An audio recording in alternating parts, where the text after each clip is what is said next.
సరైన సమయమే కాదు, సరైన ఆయుధము దొరకాల.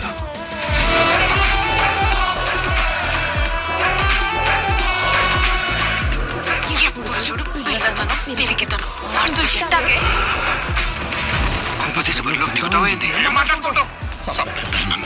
అడిగి అడగ రూపం వచ్చింది కానీ రక్తం రాలేదే.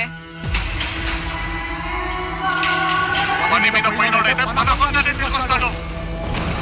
అంతా పట్టిపోయి ఉన్నాడు నీ కొడుకు.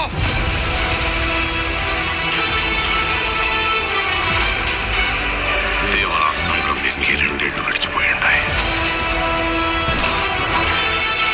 కళ్ళు మూసిన తెరిచిన